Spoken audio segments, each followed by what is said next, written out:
Oh, Santa Barbara. Hi, everyone. My name is Kathy Mark. I'm so glad you joined us today. We're going to talk about something that's really important, how to prepare for a phone interview.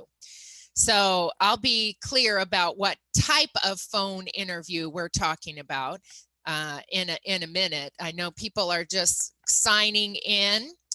I am here as a representative of Santa Barbara County's Job Centers of California.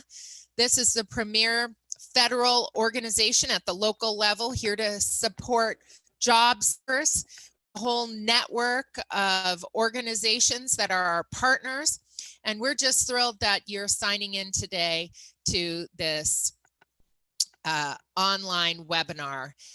Again, my name is Kathy Marco, and I am a workforce professional as well as an HR professional. I've actually managed the America's Job Centers of California in San Luis Obispo County, and I live in Santa Barbara now, so I'm thrilled to be here with you today to talk about this important thing. I am going to share my screen, and then we'll really get started. I need to do one thing really quick, pull up the participants, and because we have a waiting room, and I want to make sure that anyone who joins us a little late can get in. So I want everyone to pull up your chat, because there may be some opportunities in here to use the chat a little bit, because I know this is something that you may have exposure to, and I might want to get some input from you. So let's get started. Phone interviews.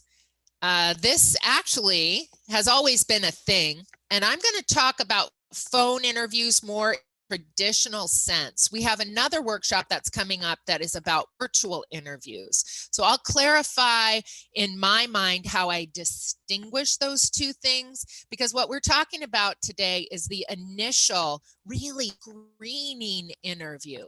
So I'll get there. So I've been a hiring manager in addition to the other work that I do. So I can talk about this not only from the perspective of being a recipient, I've gotten interviews in the way that I'm talking about, but also what's it like from a hiring manager point of view? Why do we do those interviews? So let's jump right in and look at what we're doing here today. I love this little picture of these kids on this phone. You know, everybody's on a phone nowadays. It's not that old-fashioned phone that's hooked to the wall with a little squirrely cord, although some of those things still exist. But most of us are on our phones. They're smartphones. We can do 50 million things with them. So that's another why I want to distinguish between the type of phone interview I'm talking about today and a virtual interview. Today, what we're going to do is talk about the purpose of the phone interview, to learn how to make a good first impression over the phone, and to discover strategies to answer typical phone interview questions. And I can see that we have someone we wanted. Hello, Kathy, welcome. We're just getting started here. So let me be clear about distinction. Today, we're talking about the initial screen. You've put in you have a cover letter. You have officially applied for a position, and you are waiting to hear from the organization. The first thing that many organizations do, particularly when they're inundated many applicants, and in the environment that we have now with high unemployment rate, employers are hundreds of applications for positions. So this type of phone interview that I'm talking about is really a screening call, meaning that this is they have a huge list. They narrow it down. So I might get 200 applications for a position. I look through them. And by the way, this is not a course on resume, but your resume is just to get you to this point, to get them to talk to you, right? It can't have everything on it that you do. But the question I have is, do you know on average how long people spend with a resume? They've done research on this. The average hiring manager spends about 7 seconds with each resume. So it's not a lot of time. And really, I used to do it. I'd sit there either online or in paper, and I'd look at the resumes and I would put them in piles. No, maybe, yes. And then when I was done, I would look at how big is my yes pile. If my yes pile was about 4 or 5 people, I might go back to the maybe. But if my pile was, the yeses were 10, 15, then I would do what we're going to talk about today, which is a phone interview. It's a screening interview, right? So let's talk about. So let's start by looking a bit at our Zoom. We have some people joined us. I'm so happy you're here today. I'd like everyone to open up your chat in the Zoom, because there may be some opportunities for us to do some interaction. So the other thing, and I think you guys, we're all getting Zoomified. We understand how to use Zoom now. Please, it'd be helpful if you turned off your video and put yourself on mute. I will give you an opportunity to ask some questions at the end. We may have some more verbal interaction, but most of our interactions go in chat. So this is what I'd like you to do. If you could go into the chat, and I want you just to say yes or no. Have you ever participated in the type of phone interview I'm talking about? It is an initial screening. An initial screening. Your goal is to get to the real interview. Has anyone participated in that? Yes or no? No, no. Okay, we have some no's. Good. Well, I'm glad you're here. So I also teach, oh, we have a yes. Good, good, good. It says United Way. Wonderful. Thank you. So again, from a hiring manager point of view, we use this strategy when we have a lot of candidates and we want to just understand more about the person so that we know if we want to spend more time by bringing them in for a longer virtual or live interview, right? Hiring and interviewing takes a lot of time. From a cost point of view, they say it costs anywhere from 1/3 of the person's salary to hire them to even more, depending on the level of the organization. Executive level positions can cost as much as an annual salary if they're hiring recruiting agencies and that kind of thing, maybe even more. So hiring the recruiting process is expensive and time consuming for organizations, and they really want to make sure that the short list of applicants is really targeted. So again, this type of phone interview that we're talking about today is the initial screening, the very first live contact you might have with your future employer. So here's the thing. You have turned in your resume. You have turned in a cover letter. You have officially applied for the job to dozens of employers. And then you finally get a call. This is really the first round of the process, that phone interview. It's your first opportunity for the interviewer to put a voice to the resume. The more prepared you are, the better your chances of getting the call back and being invited for the in-person interview. And so this is really important. When you go into a job search, it is vital that you are prepared. You are prepared to take a phone call at any time that would be professional. We're going to talk a lot about how to prepare yourself for the eventuality that this call will come in, because this call is likely spontaneous. These calls, these initial screening telephone interviews are usually not something that would be scheduled. They could come at any time. It could be at the beach with your kids and the call comes in. So you need to be prepared. And you need to be prepared to decide, am I going to take the call now or not? So we'll talk about that. What are the reasons why you might take the call? What is the reasons why you might not take the call? If you don't take the call, how do you get back? You should get back, but you want to make sure that everything you do and that your phone is prepared to present your best professional foot forward, and we'll be very specific with that. So your goal with this type of interview is to get to the next round where it is more scheduled and you're able to really shine. But if you blow it here, you probably will be put out of the pool. That's why this is important. So let's talk a little bit about what is a phone interview. Again, it is to identify candidates to include for the actual interview. An initial phone interview is a screening tool to weed out candidates that do not meet the job requirements. So let's be honest, when we're applying for jobs, when we're writing our resume, we never want to lie. You don't want to exaggerate to the point where you can't substantiate it. You know, you can say, como se dice, or buenos dias, or you can order in a Mexican restaurant. You don't put down that Spanish fluently, right? That's an exaggeration that actually turns into a lie that could come back at you, right? But we all know, and this is a recruiting profession, we know that people are putting their best foot forward. We got to check, are they for real, right? How prepared are they? How serious are they about this position?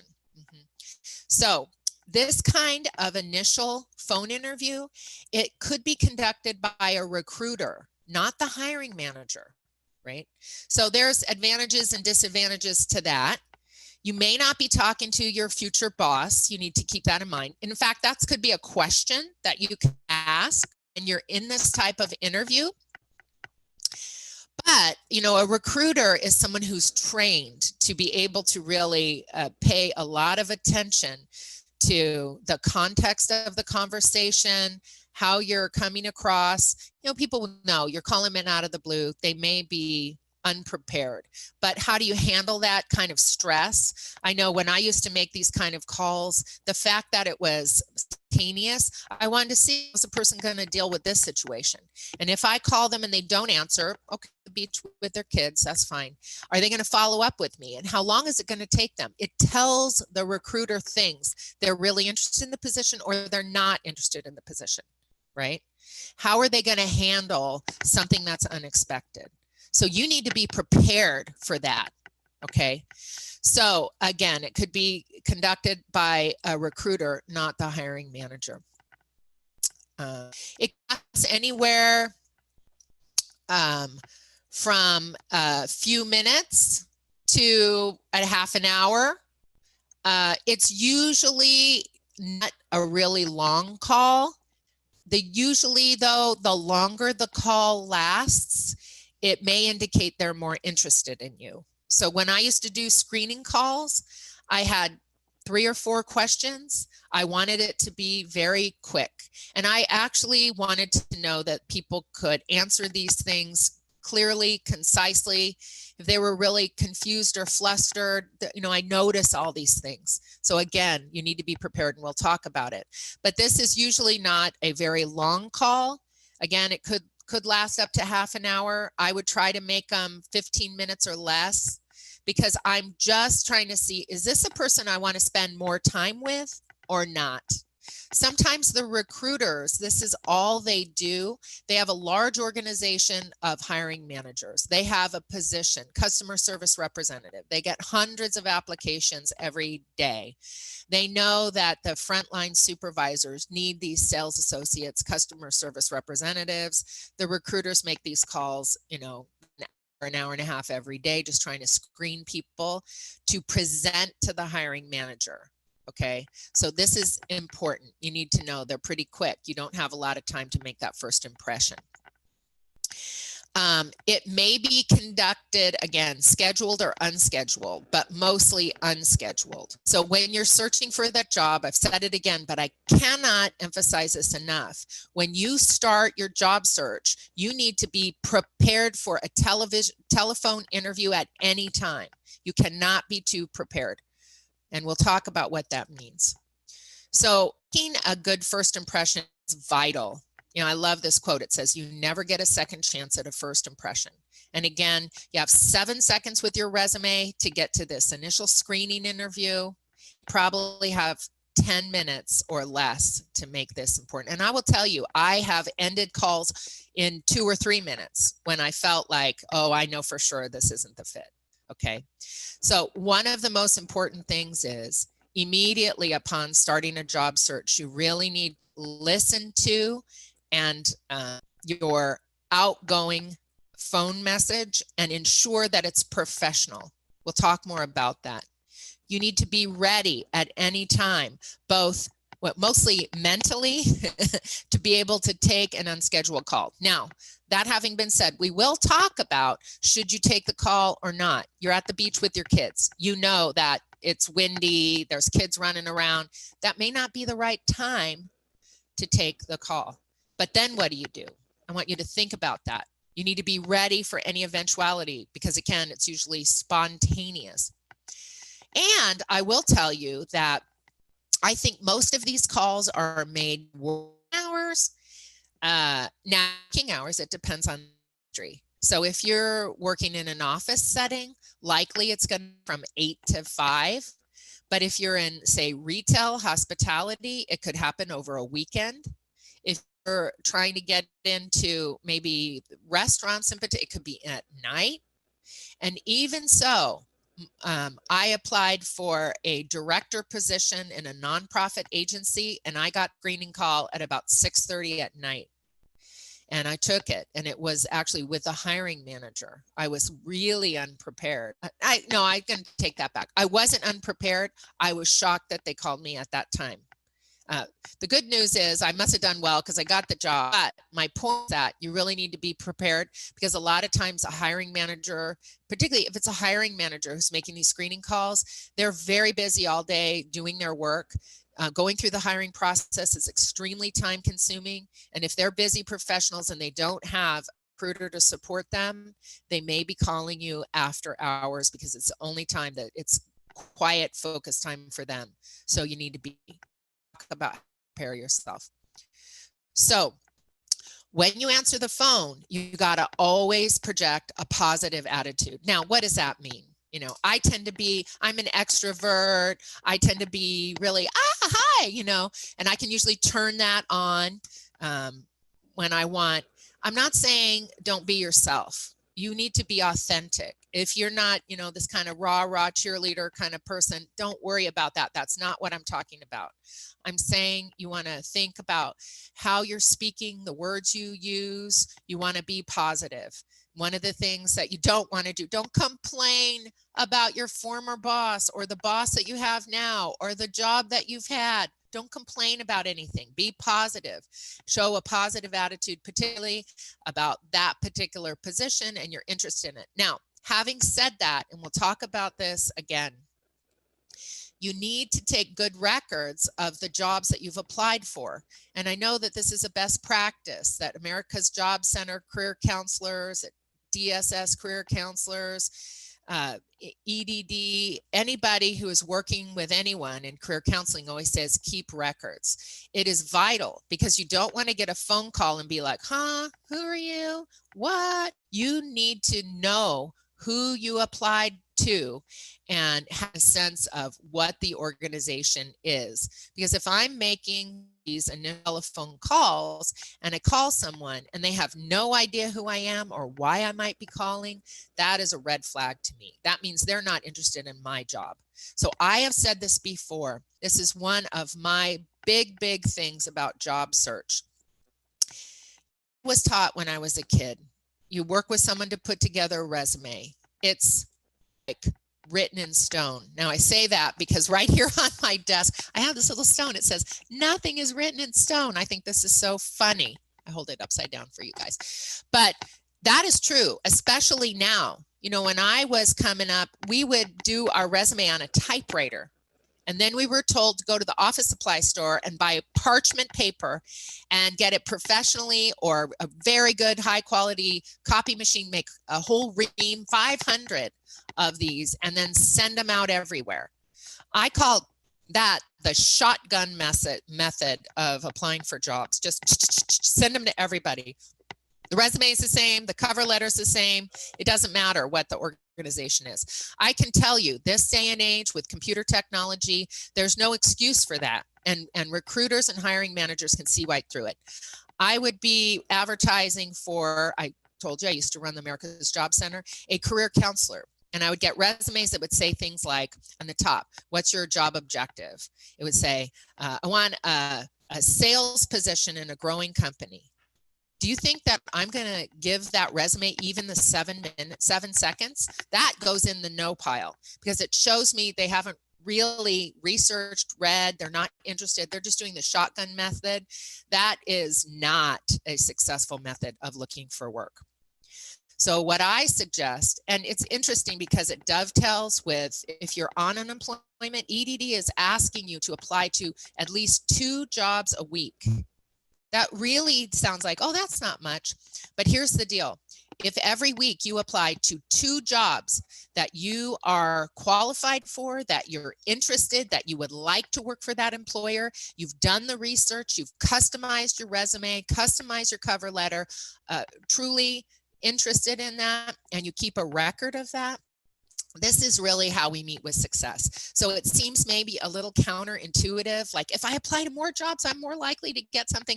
No, it's like going out on the pier, putting a worm on a hook and just putting it out there and just hoping. No, what you really want to do is, you know, if you're really fishing, you want to figure out where are fish, what do they like to eat, and how can I get myself in the position that they're going to hook. So fewer resumes that are really targeted so that when you answer the phone, you're prepared. So, oh, Costco. Are you calling me because I applied for your job?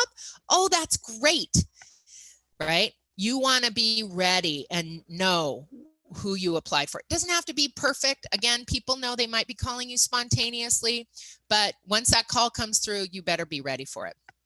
Okay, let's talk about something. It's kind of my pet peeve. I have a lot of stories about this, having done this work.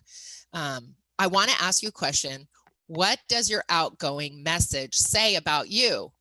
If I'm making a phone call, am I going to have this kind of reaction when I get your outgoing message? Think about it. If you are a hiring manager, I mean, these are big decisions. These are important for the organization. I always say the most important, and I do leadership training, the most important team building activity you do is hiring. This is very important. It's really easy to hire people. It's really hard to let them go for performance. So you want to spend a lot of time, people spend a lot of time with this, right? So that outgoing message, what I mean is if I dial your phone number and I listen to it, hi, this is Kathy Markov. Thank you for calling. I'm not available, but please leave a message for me and I will call you back. Beep. Okay, that's very basic, but here's what you don't want. And I tell you, these are stories truly from my experience as a recruiting officer. I'll never forget this one. It was probably one of the first really crazy ones I got. So I was very interested in this person. They had the qualifications, the education. They looked great for what we wanted. And I called them, you know, dial their number. And then here's what I get. I heard that song, Cocaine, you know, like I think was that the Rolling Stones. Cocaine! Ah! Hey, we're having a party over here! Come on, leave me a message! I was like, oh my God, hang up. That resume read right in the trash, right? People don't often think about that. When you're job searching, you got to put your best foot forward. And I'm not saying that you're not yourself, right? But when you're looking for a job, you need to think, what's the most important phone call that I can get? So your friends hear a message that's pretty dry and professional for a few weeks, I hope, or a few months while you're looking for work. They should understand that. You don't need to have some crazy song, right? And especially this was the kind of position where it was a professional level position. This is going to be the supervisor of 3 of my staff members who has that kind of message, you know, somebody that was in their 40s. This is crazy, and I can't do that. The other thing, a big mistake, is a lot of noises in the background. You know, it's clear they're in a room with with children or dogs. Look, I have children, I have dogs, I love them. But if I'm making an outgoing message, I don't want my kid in the background saying, mommy, mommy, you know, or lovely as children are, I don't want, you know, your kid to come, hi, you just reached my mommy's phone number. Not when you're looking for a job. That's super cute. I love it. Take a recording of it while you're looking for work. Put a professional message in there. Put it back when you've got the job, right? Kids and dogs are cute, but don't do that. Think about, you know, do you put your name on it?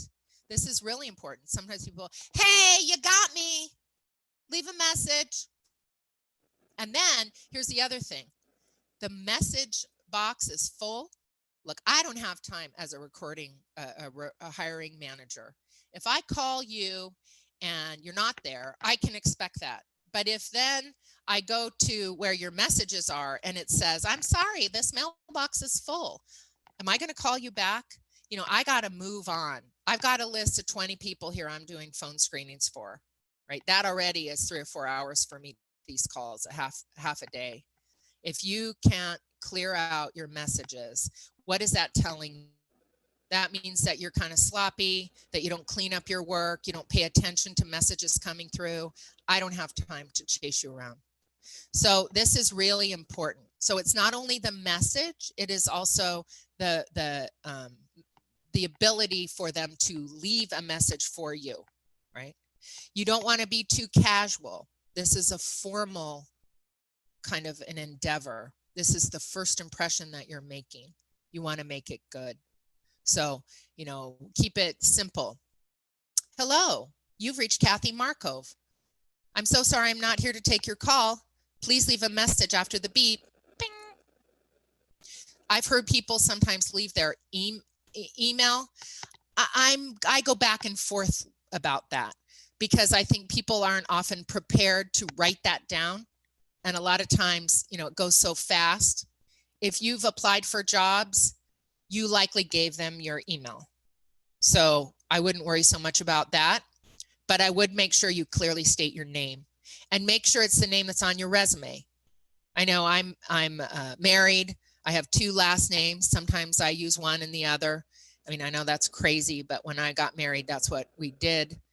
I'm going to make sure that the name that I use is the name that was on my resume so that people are clear. Yes, they dialed the right number and they got the right person.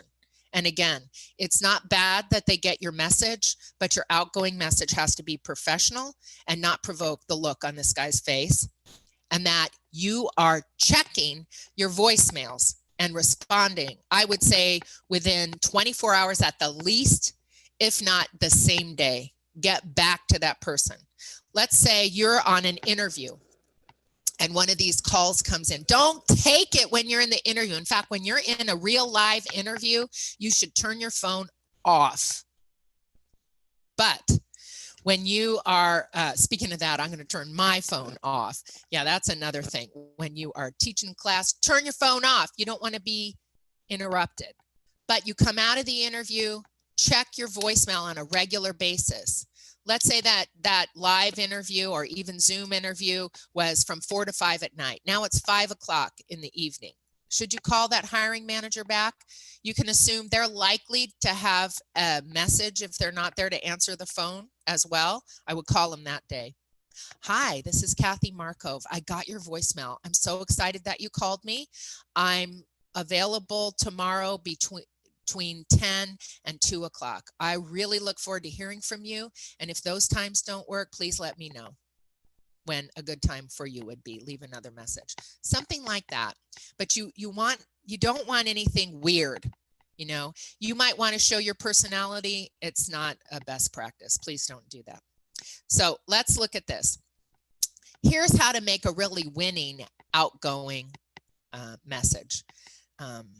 And again, I really want you to think about what that message looks like and how would someone think about it. So you want to be brief. You want to be clear that the call has reached you. You want to be positive. You want to be polite. You want to be the only sound that they hear. Again, I know it's nice, you know, you have some music in the background, just don't do it. You just don't, it distracts, right? And be certain that the message you recorded is really professional. So you want to practice a really, truly appropriate and professional message is not the first one you're going to record. You know, I've recorded over and over 3, 4, 5, 6 times to get that message. So you're going to record it. You're going to practice, even write down on paper what you're going to say. That's very important. Write it down on paper that, hi, you've reached Kathy Markov. I'm not available to take your call right now. Please leave a message after the beep. Beep, something like that, but practice. And you want to listen to, I know I don't like to listen to the sound of my own voice, but you've got to listen to it to make sure that it came across clear and concise. So this is really important. Before you make that, you want to warm up your voice. You can drink warm water, you can hum, you know, you can make some octaves. I know it sounds stupid, breathe deeply, but you want to make sure that your voice is going to come over clear. You want to slow down and enunciate your words. You know, you don't want to make it obvious, but you want to be like, yeah, well, hi, you've reached Kathy and leave a message. You know, blurring your words together. You want to have good posture. You want to smile. I know that sounds a little crazy, like they can't even see me, but we know that when you're sitting up straight, you have a smile on your face, you're much more likely to come across positive and give a better impression. So you want to be authentic. You know, I said, hi, this is Kathy Markov. I'm so excited to, you know, you may not be excited. You may not, that may not be words that come out of your mouth. It doesn't matter. There's no script that's perfect for me that's going to be perfect for you. Be authentic and natural, but again, make sure it's positive and that, you know, you're ready. Practice, record, and repeat as needed. Have somebody else listen to the message. I have gone and gotten, say, my husband's phone and called myself just to see what it sounds like and to make sure that it does roll over into the messages. So this is very, very important. Now, I mentioned this before, and that is you want to research all positions that you apply for in anticipation of that phone interview. What are the goals of the organizations? What's the mission, vision, values? Where are they located? You know, nowadays, you may be applying to jobs that are located in Colorado, in Washington State, New York, Florida, but you want to know where they are so that you can connect that way. What's the job about? Something attracted you to apply for that particular job. Be clear on what it was. What kind of employer are they? You know, go to something like Glassdoor. These are all things actually you should do before you even apply. You don't want to apply to an employer where all the employees are miserably unhappy or there's lawsuits or that were related to the employer, that kind of thing. So you want to have done the research. What's happening in the organization right now? So obviously going to the website is going to be key, but Google them and try to find the news that's happening. I mean, you want to, especially nowadays, let's say you look up someone on the news and you see, oh, they just got a new contract with the Department of Defense. They're growing, you know, this is great. Or you might find out, oh, they just had like this suit of sexual harassment by the owners.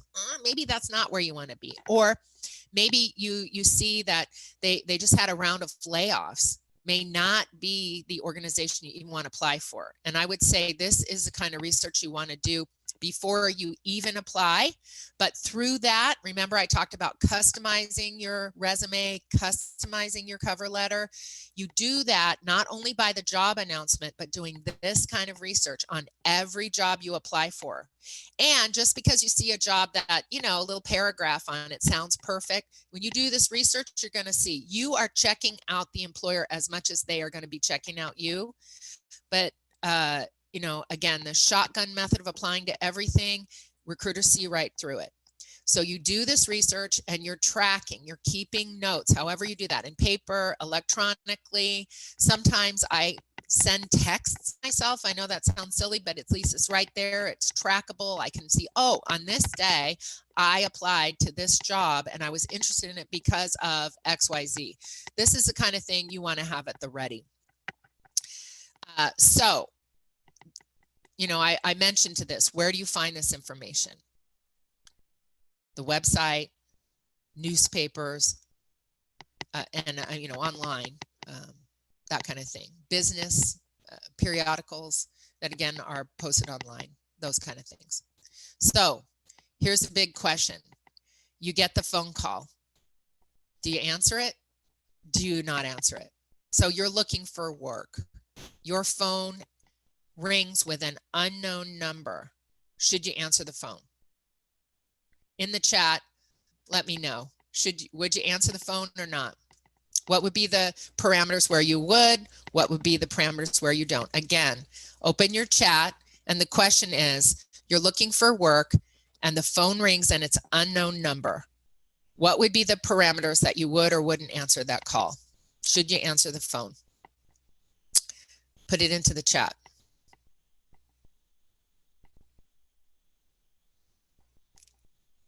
Is anyone chatting? I know we got several people on the line. Yes, yes, you would answer it. Well, let's look at a couple scenarios. So the setting is really key. So the best practice, I mentioned this before, is for this initial phone interview to make sure that you're in an environment free of distraction. Right? You don't want car horns, room echoes, other people, kids and dogs running around. So try and find a space where your voice has the ability to project but not overwhelm your listener. So you may not answer the call. So you're on a walk at Douglas Preserve and there's dogs all over the place. You can hear the ocean. May not be the right place. The wind is howling, right? You may not want to answer the call. You may end your walk. You may let it go to voicemail, and you know that you have a professional outgoing message and that your voice mailbox is empty, and then go right back to your car. The car might be an okay place. Your dogs and your kids can calm down. You can take the call, right? So you want to find a place where your voice has the ability to project but not overwhelm your listener. So you don't want to be screaming into the phone, but you also don't want to be so quiet that no one can hear you, right? So this is important.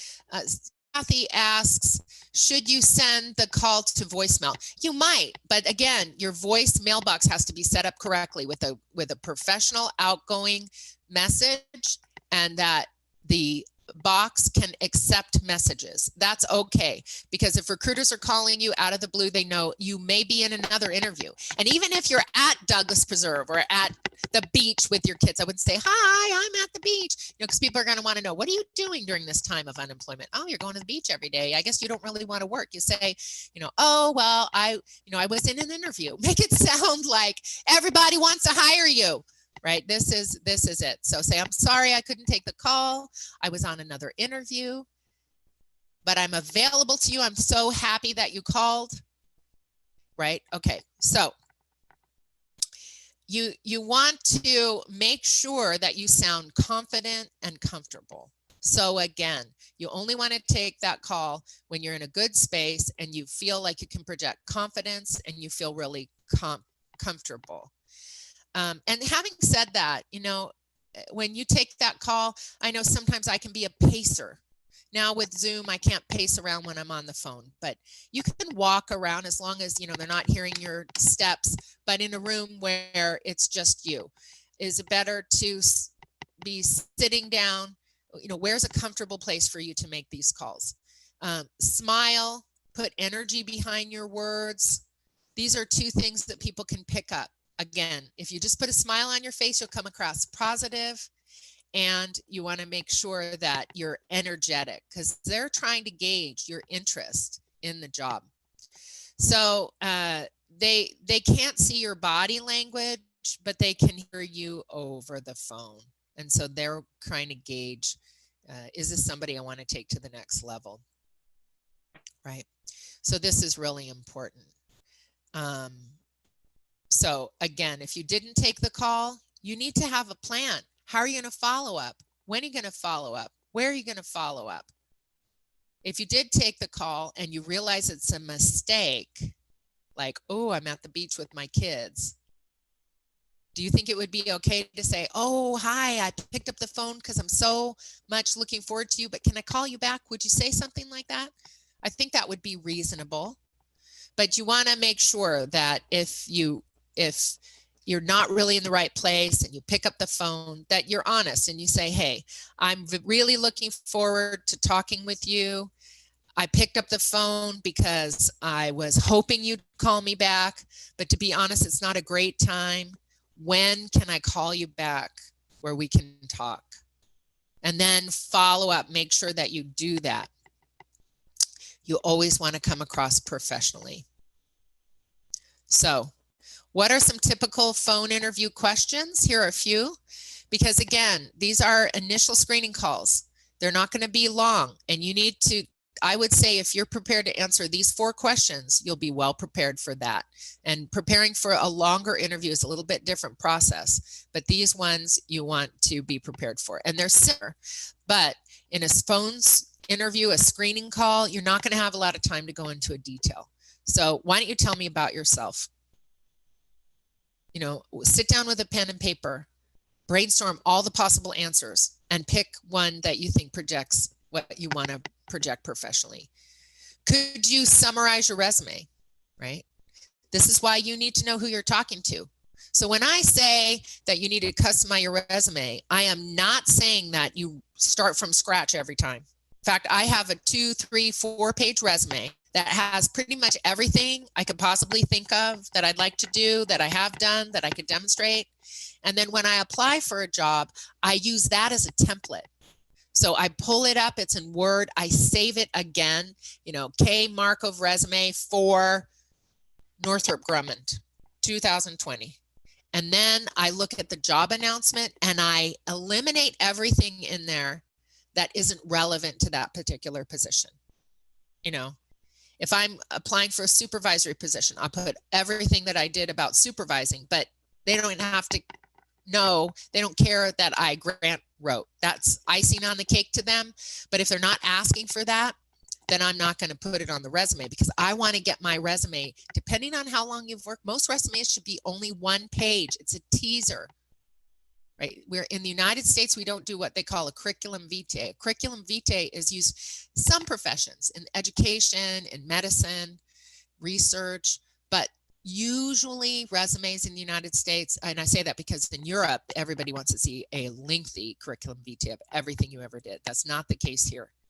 We want no more probably than the last 10 years of your work, and we want things that are only related to that job, because the purpose of this is to get to this initial phone screening that we're talking about now and carry on through the process. Keep it short, keep it succinct, keep it relevant, but customizing it is key to the job announcement, to the information you already have. So be prepared. Could you summarize your resume? You need to know, okay, I'm talking to Northrop Grumman. That was the supervisory position. When I talk to them, summarize your resume. I'm going to highlight those areas that they wanted. You see why you don't want to apply to too many? You want to make sure the ones you're going after are ones you really think that you want and could do. What are some of your skills and interests? How would you answer that question, right?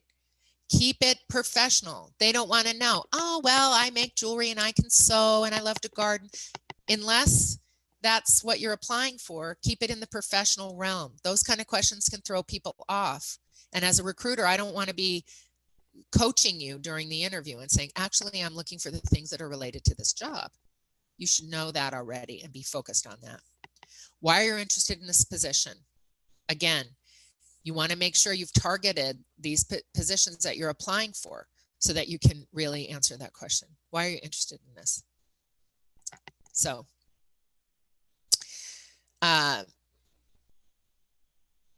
these are questions that you can practice with. And I'm providing for you a handout to this class that has these questions in it. And I have a challenge activity to practice with them. So let's look at this. How to sound professional on the phone during the interview. Now you look, guess what? We've covered these already. Warm up your voice, slow down, enunciate, have good posture, smile, be authentic and natural, practice. Well, it says practice, record, repeat. you could practice recording your voice and seeing how it comes across, right? If you're really concerned about that. But my point is that it's the same basic principles for how you create your message is how you're going to come across when they actually call. So again, you want to make sure that when they do call, you're calm. You're not just coming out of the grocery store where everybody's going crazy in there, and you want to be calm, cool, collected. Take a few deep breaths, sit up, smile, speak clearly, demonstrate enthusiasm for the position, authentic enthusiasm, right? So here are the tips. You want to practice, you want to slow down, smile. I like that. I think that kind of encapsulates everything. So here are some strategies to answer the typical questions. You want to sound confident and knowledgeable about the organization, about the role you may play, and knowledgeable. You don't know everything. You can ask questions. This is my understanding of the position. Maybe you could tell me a little more about it. If the interview is going well, that's appropriate to ask that question because you're demonstrating interest. Be concise. Assume that you will not have much time. This is not the time to say, what's the salary? What are the benefits? In fact, that is not a question that I like to hear in the first 2 interviews, okay? I know it might be the first thing on your mind. What's the salary? What are the benefits? Don't start the conversation with those questions. Do not do that. It is a red flag for employers. That says we're going to have a problem employee who's only interested in what they get out of the job. Now, of course, it's legitimate to want to know that information, but you want to wait until you're farther in the process. When you know that this is a job you're really interested in and you feel that the employer is interested in you, then you can ease your way into those kind of questions. You have the right to know that before you accept a position. And you don't want to waste your time going too far into an interview process. They're asking you to do a panel interview. So you've gone through 1 or 2 screenings. They're asking you to provide supplemental questions. You're getting really serious. Then you might say, I don't want to waste anybody's time. Can you just give me a sense of the salary and the benefits so I can see if I want to continue? That puts them on alert that, we need to impress this person too. It is a 2-way street. But don't start the conversation with those kind of questions. It is a red flag. When I hear that, I usually pull that person out. I weed them out of the process. And especially at the phone interview, you don't have time to go over that kind of stuff. You're just trying to get the next call that says, hi, we want to set up an interview with you with the hiring manager. It's going to be an hour-long virtual interview. You want to slow down. Even though you may not have much time, don't rush, relax, breathe.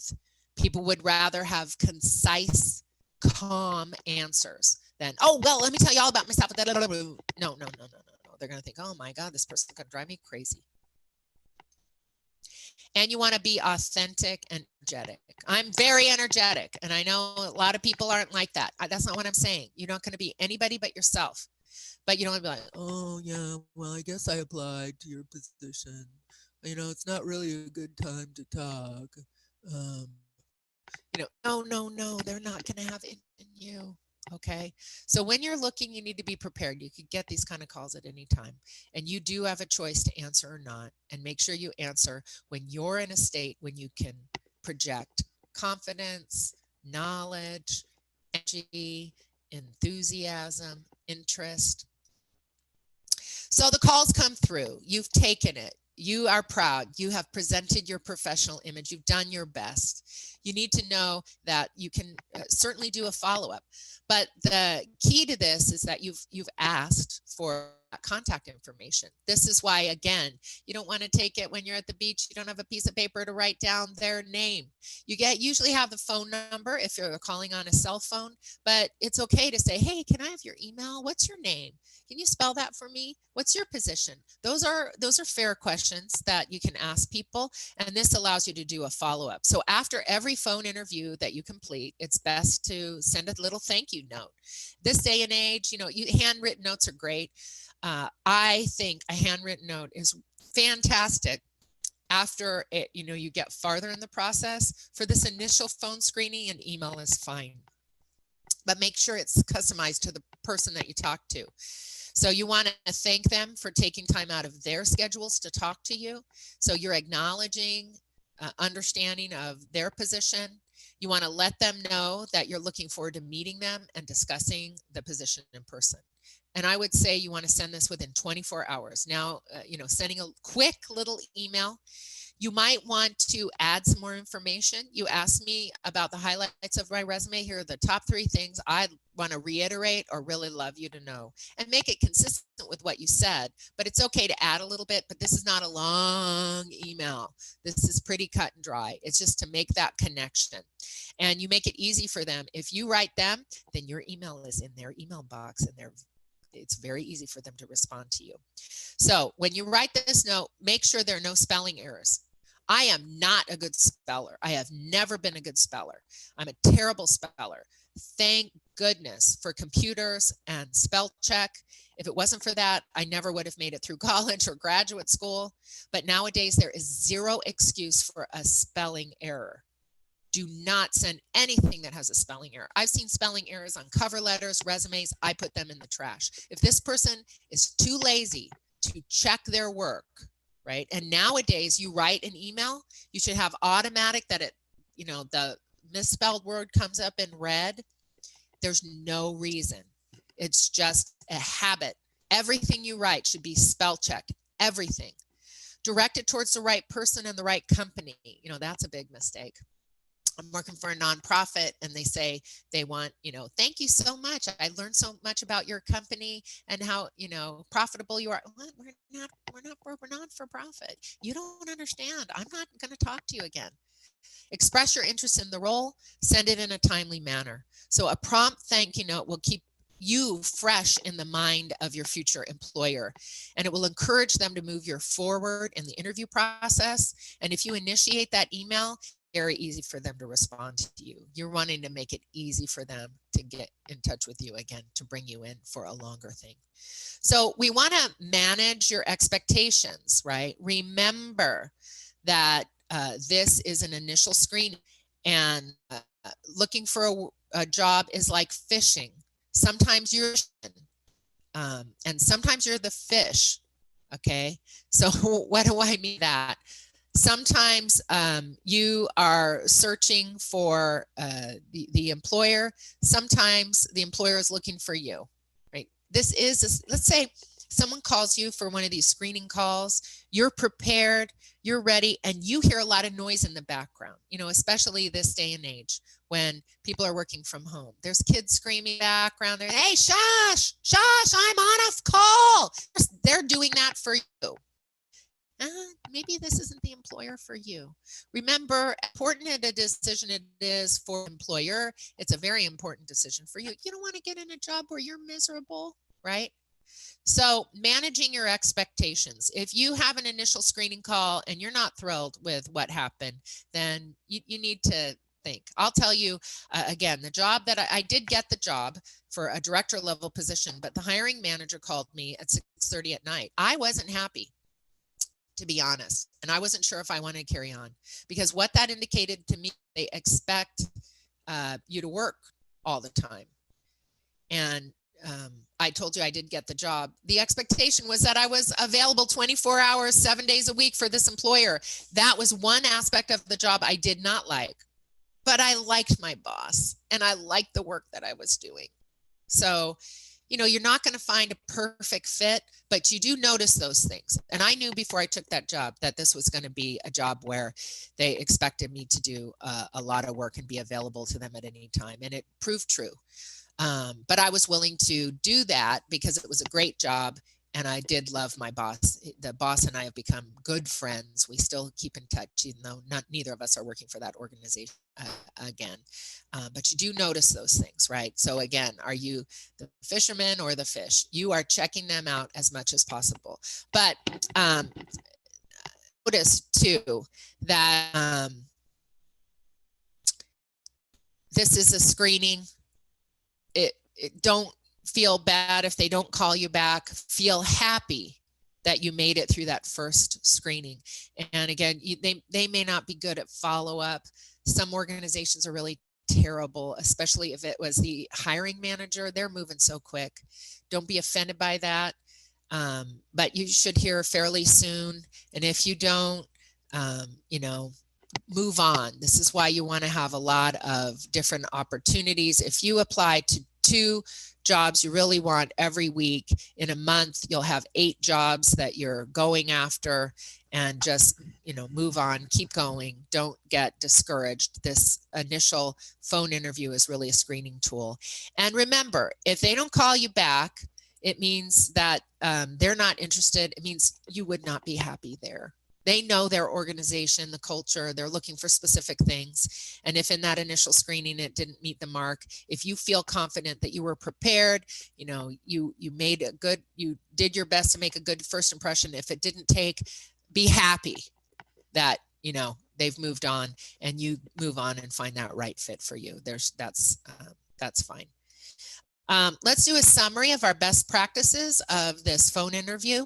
The first thing, make it a targeted job search. Apply for fewer jobs, really the ones that you're qualified for and that you really want. Set a professional outgoing message. I cannot emphasize the importance of that. You might be the perfect candidate, but if you've got some crazy song on, or your kids are screaming in the background, or your dog is barking, or somebody else is answering for you, you could totally blow it. Just for that period of time, make it very straightforward, professional, and keep that voice message box open. Be prepared. Practice for the phone interview. Practice that. Collect the names and emails of the person interviewing you so you can follow up by sending a thank you note. Brief, succinct, could summarize the highlights related to the questions they asked you. Doesn't need to be, this major thing, but make that connection. Make sure your email address gets into their email box so it's easy to respond to you. And manage your expectations. The phone interview is a screening tool. If you don't get called back, don't get discouraged. Again, my experience is that if they didn't call you back, it wasn't the right job. And I will tell you something else from my experience of a hiring manager. When I do these screening calls, I'm tracking it too. And I have on more than one occasion ran into somebody, oh, this is not their job, but I like them. I'd like them for our organization. And I flagged that, and I've gone back and called them and said, we talked a few months ago. Are you still looking? Now, that wasn't your job. I don't see you as an administrative assistant. I see you more in this leadership position in our organization, and I'm hiring for that now. Please, would you apply? We can start again, but for a different position, because I see that's a better fit for our organization. So don't get discouraged. It may not be for that job, but you've made that connection, right? And again, if you send them your email, it's very easy for them to get in touch with you again when another job opens up that might be a better fit for you. So this is important. We've talked about this before, keeping your spirits up during this period, and don't get discouraged. Be happy that you got that initial screening interview, even if they didn't call you back. Challenge activity. I always like to give a challenge activity in our last 1 minute. Record a professional outgoing message. Listen to your message. Have someone else listen to your message. Make sure you call from somebody else's phone to make sure your voicemail is not only the message sounds good, but you can leave a voice message. Very, very key. Because if they call you and you can't answer and it doesn't get to voicemail, they're going to move on. They're not going to call you back. So make sure you're set up for that. Find a buddy and use those typical questions with each other to practice phone interviewing. So again, I have a file for you, and look at this. I've done these before where I wasn't able to send the handout, but I can see right now that I actually have that option available to me. So I am going to upload into your chat, which I asked you to open up. I'm going to send you the handouts for this. And what I will say is I know that these handouts and a copy of this PowerPoint presentation will be available, I believe, with the recording of this. And so I am going to give it to you now. You should have received this. You should be able to download it. And in there, it has, as you see, the challenge activity and also the most kind of the summary of what I talked about. So use those questions to practice with a buddy, the typical questions. Practice with each other this initial phone screening interview. So again, that is our class on phone interviews, that initial phone interview. So with that, what I'd like to do is, if there are any questions, please unmute yourself. You could even put your video on. I'd love to see your happy face. Any questions, you can put the questions in the chat. It is 2 o'clock. I know many of you need to run along, hopefully to get an interview for that next great job, but I'm here for you to answer any questions. I'm so happy that you were on the call today. It is truly my pleasure to bring this information to you. I'm thinking about you during this time of unemployment, wishing you all the best. You've got someone in your corner rooting you on, and I hope that you're better prepared for these initial phone interview screening calls. Any questions? Comments? Did you get something out of it? Here's a question. When would be a good time to ask for an interview accommodation? That's interesting. So Kathy, maybe you want to say, what, is there a hearing impairment, or I don't know. Could you give a little more detail? Maybe you want to come on the line, give me a little more information. I'd be happy to. So if a person has high anxiety and they would like to get a copy of the questions in advance, so when would you make that request? You know, with the initial screening, first of all, if someone was really nervous like that, I would say they should plan to just let all the calls roll over to a very professional voice message and put them into their message box so that they can be proactive in responding. And then at this initial screening, I wouldn't really ask for what the questions are going to be. I might call them back and clarify, you know, what's the purpose of the call.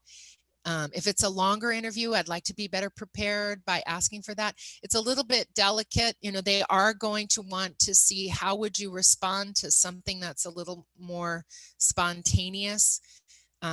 So at this level, I would be a little bit careful about being too demanding about that. As they progress on, absolutely, I would ask for what would be the questions, but you want to be a little bit delicate. You don't want to come across as being demanding of the employer. This, when we talk about virtual interviews, which is going to be another class that I teach in a couple of weeks, that may be more appropriate when you are communicating with people in written form. May I have a copy of the questions? And they have a right to not give them to you. They may or may not give it to you. So people need to really be prepared. This is where career counselors come in to practice. What are the typical questions? This is why I give this challenge activity, is that people need to find their level of comfort. So this may not be the answer that you want to hear, but we want to make sure that right off in the very initial stages that people don't come across really needy or challenging, because that's going to be a red flag. People are looking for people that are going to be more accommodating. So I know that people do get nervous, and it's completely understandable, but this is where we as career counselors can, and I say we, I'm not sure what role you play, but that this is when to seek a career counselor. Go to America's Job Center of California, go to the Department of Social Services, go to EDD and get some help in practicing this kind of thing and being comfortable with the ambiguity of not knowing what's coming. And if people get really anxious, you know, call 211 and learn to feel more comfortable speaking to people. So Kathy, I don't know, is that helpful at all? Yeah, yes, I think you've answered my question. I think the takeaway message is hold off from asking on the for the accommodation, in the screening interview. If you get maybe a callback, maybe the second, or if you know that there's a third one coming up, then that might be the more appropriate time to make the request. Yeah. So again, this type of interview here that we're talking about is really that screening. The hiring managers and the recruiters are moving very fast. And if they have to spend a lot of time giving a lot of information, they will, I know if they're very interested, they want to make you feel comfortable, but really like a long list of questions and things. This is just the screening when they get farther in the process. And Rosie, you wrote this. You said, practice interviewing with a friend so they're better prepared. I'd love to hear more from you. I think you're spot on. So maybe Yes. you can unmute and share a little bit here. Hi, Kathy. Hi. How are you? I'm great. How are you? Good. I love your background. I want to be wherever you are. Me too. So, I normally, like what I've done in the past is I practice with people. Yes. So they know how my posture is, my face expression. So I can practice and be more comfortable. So when the time comes, I'm relaxed and I'm not so tense, because it's happened to me where I'm really tense, even though I know the interviewers, but it's still hard. Right. Yes. And when there are a lot of job seekers, it's really important, particularly in the beginning, that we don't look like we're a really needy person. And, when you use the word accommodation, Kelly, I think of like accommodations for disabilities and things like that. Those are people have the right to request a reasonable accommodation, but it isn't the way you start an interview process. I know that doesn't sound great, but this is something that happens when people get very serious about the interview process. That they're making an offer, or you're getting closer and closer to the details of you actually taking on the job. Then you want to say, I need a reasonable accommodation, which usually is, some kind of different ergonomics, different working hours, different kinds of accommodations for hearing or visual impairment. But you do that when you get serious. But if there's someone, because they're getting nervous and they want to have, know everything, that at this stage, it's really too early, because what you're telling you are not subconsciously, but the message you're sending is that, you're going to be a very needy employee, and you don't want to send that message, certainly not at the beginning, right? Any other questions, comments, anything else? Rosie, I love your contribution. Thank you. Anybody else want to come on screen and share anything? Okay. Did you guys learn something? Yes. Yay. So it's been my pleasure. I'll give you guys my email. You can write me at Kathy@markovetraining.com. I love to hear from people who've been in my classes before. I know I see some familiar names on there. We got some regulars, and this is going to be posted on the YouTube channel for America's Job Center here in Santa Barbara County. And I welcome any questions, comments. It's been my pleasure to be with you here today. I wish you all good luck, and go out there and get jobs, help people get jobs, and be well in this really unprecedented time. We'll get through this. I know we will, but you keep yourself safe, well, sane, and happy. We live in beautiful Santa Barbara County, and there's a lot of things to be grateful for, and let that positivity exude. Thank you, Thank Kathy. you so much.